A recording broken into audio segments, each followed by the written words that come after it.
Hello everyone मोर चेनेलर अन्य eighty नतुन भिडिओले आपनालोक सकलोके पुनरबार स्वागतम जनाइছো आरो আজি आपनालोকৰ লগত शेयर কৰিবলৈ লৈছো ताल पिठार एटी नतुन रेसिपि आरो एकदम सहजके केनेके सिम्पलके घरते ताल पिठा बनाब पारि तारे एटा रेसिपि লৈ আহিছো তেনেহলে বলক ভিডিওটো আৰম্ভ কৰি ফেলে আমাৰ ছোৱালীও চাই আছে স্কুলৰ পৰা আহি তা ভাৰকে শুই আছে ওচৰতে বহি আছে আৰু ভাদ মাহতে খাব লাগে বলে তাল পিঠা কিন্তু আমাৰ এবাৰ ভাদ মাহত খোৱাই নহল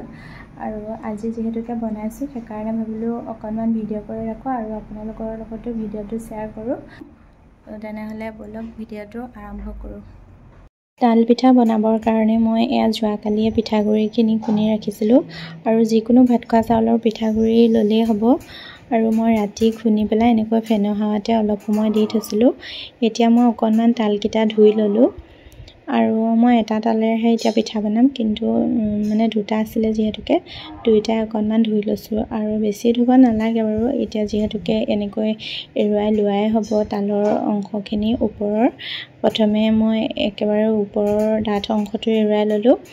আৰু এৰুৱাবলৈও তেনে সহজ যেহেতুকে পকা হৈয়ে থাকে গটিকে পটককে এৰাই যায় আৰু আপোনালোকে যদি অসুবিধা পায় তেতিয়া হলে চুৰিৰ সহায়ত এৰুৱাই লব এনেকৈ আৰু মই হাতেৰে এনেকৈ এৰুৱাই দিলো আৰু বহুত বেছি কোমলে হৈ থাকে পটকে এৰি যায় সেই কাৰণে মই এনেকৈ এৰুৱাই ললো আৰু গুটেখিনি এৰুৱাই লোৱাৰ পিছত এতিয়া মই এয়া চৰিয়াটাত অলপমান পানী ললো আৰু ইয়াতে মই এতিয়া আধা চামুচ মান চূণ দিম আৰু চূণখিনি দিয়াৰ পিছত মই তালটো ইয়াতে এই চৰিয়াটোতে এনেকৈ ভৰাই পেলাই থৈ দিম আৰু চূণখিনি ভাল নাছিলে সেই কাৰণে মই এয়া অকনমান আকৌ হাতত লগাই লৈ তালটোত মই এনেকৈ সানি দিলো আৰু এনেকৈ দিলে মানে তিতা ভাৱটো নোহোৱা হয় আৰু এতিয়া মই 1 ঘণ্টা মানৰ কাৰণে এয়া চূণ পানীতে তালটো এনেকৈ পেলাই থৈ দিম আৰু যদিহে এনেকৈ পানীত 1 ঘণ্টা মানৰ কাৰণে ৰাখি থোৱা যায় তেতিয়া হলে তালটো বহুত পৰিমাণে সফট হৈ যায় আৰু এতিয়া 1 ঘণ্টা মানৰ পিছত মই এয়া তালটো এনেকৈ তিনি ভাগ কৰি ললো আৰু এনেও তালৰ এনেকৈ ভিতৰটো তিনিটা ভাগ হৈয়ে থাকে আৰু কোমলে যেহেতুকে একদম সহজে হয় ভাগ কৰিবলৈ আৰু এনেকৈ তিনিটা ভাগ কৰি লোৱাৰ পিছত এতিয়া মই এখিনি ভালদৰে কেইবাবাৰো ধুই লম যেহেতুকে ইয়াত চূণ দিয়া হৈ আছিল সেই কাৰণে কেইবাবাৰো ভালদৰে খুচি ধুই লোৱাটো খুবেই প্ৰয়োজন আৰু এখিনি মই এতিয়া খুব ধুনীয়াকৈ কেইবাবাৰো ধুই ললো আৰু তালখিনি ভালদৰে ধুই লোৱাৰ পিছত এয়া মই ঘন পাচি এটা ললো আৰু পাচিটো ঘন হলে বেছি ভাল হয় নহলে বা তালৰ আহখিনি সৰুকেও যাব পাৰে খৰাহি নতুবা আপোনালোকে চালনীও ব্যৱহাৰ কৰিব পাৰে কিন্তু তাত মানে আহখিনি কেনেবাকে এডালমান সৰুকে গলেও বহুত অসুবিধা হ'ব সেই কাৰণে মই এনেকুৱা ঘন পাচি এটাতে এয়া ৰসখিনি এনেকৈ উলিয়াই ললো আৰু এতিয়া মই এনেকৈ গুটেই ৰসখিনি উলিয়াই লম আৰু যদিহে এনেকৈ একেবাৰে ঘন পাচিটোতে ৰসখিনি উলিয়াই লয় তেতিয়া আকৌ এক্সট্ৰাকে চেকনিত চেকি থাকিব নালাগে আৰু আহ আছে বুলি আৰু এয়া মোৰ গুটেইখিনি ৰস উলিয়াই হৈ গ'ল এতিয়া মই এখন পাতল গামোচা লৈছো আপোনালোকে যিকোনো পাতল কাপোৰ এখন ললেও হ'ব আৰু ইয়াতে মই তালৰ ৰসখিনি দি দিছো এতিয়া ইয়াত যিখিনি এক্সট্ৰা পানী থাকে তললে পৰি যাব আৰু এনেকৈ তালৰ পিঠা বনালে কেতিয়াও তিতা নহয় গটিকে এনেকৈ মই এতিয়া গাঠি মাৰি অলপ সময়ৰ কাৰণে পানীটো যাবলৈ থৈ দিম আৰু খুব টানকে এনেকৈ গাঠিটো দি ভালকে থৈ দিব তেতিয়া যিখিনি এক্সট্ৰা পানী থাকে নিজে নিজে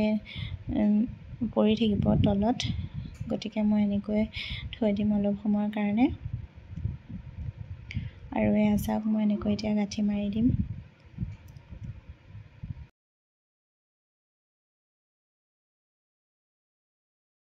আৰু ইফালে তালৰ এক্সট্ৰা পানীখিনি গৈ শেষ হয় মানে মই ৰেডি কৰি ললো এয়া 2 কাপ পিঠাগুড়ি লগতে এয়া 1 কাপ ময়দা দিলে পিঠাটো মিহি হয় আৰু তাৰ পিছতে মই এয়া এচিকুট নিমখ দিলো লগতে এয়া সৰু চামুচেৰে 1 চামুচ বেকিং পাউডাৰ আৰু জোখমতে চেনিৰ সলনি আপোনালোকে গুড় ব্যৱহাৰ কৰিব পাৰে লগতে নাৰিকল থাকিলে সেয়াও দিব পাৰে আৰু মিঠাটো নিজৰ পচন্দ অনুসৰি কম বেছ কৰি ল'ব। আৰু এতিয়া মই এইখিনি ভালদৰে মিলাই ল'ম। আৰু এয়া মোৰ ভালকৈ মিলোৱা হৈ গৈছে। এতিয়া মই তালৰ ৰসখিনি যে থৈ দিছিলোঁ, এয়া পানীখিনি গৈ গৈ দেখিছেনে কিমান পানী ওলালে আৰু ৰস অলপহে ওলালে।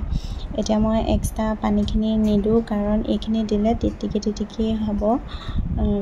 খাবলৈ ভাল নালাগিব, অকণ অকণ তিতা তিতা ভাৱ হয়। সেইকাৰণে মই এতিয়া এয়া যিখিনি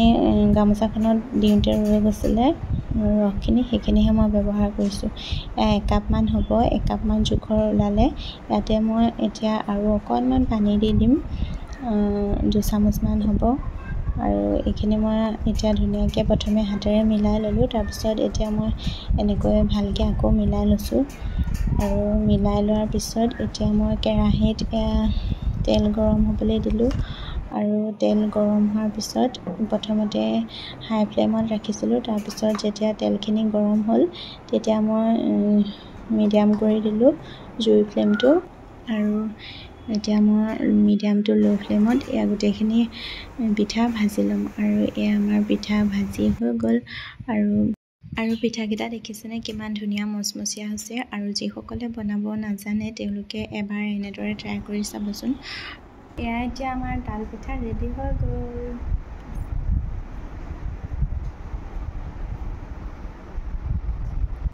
আৰু ভিডিঅ'টো যদি চাই ভাল পালে তেনেহ'লে প্লিজ লাইক, কমেণ্ট, শ্বেয়াৰ কৰি দিব। আজিলৈ আহিছোঁ, বাই।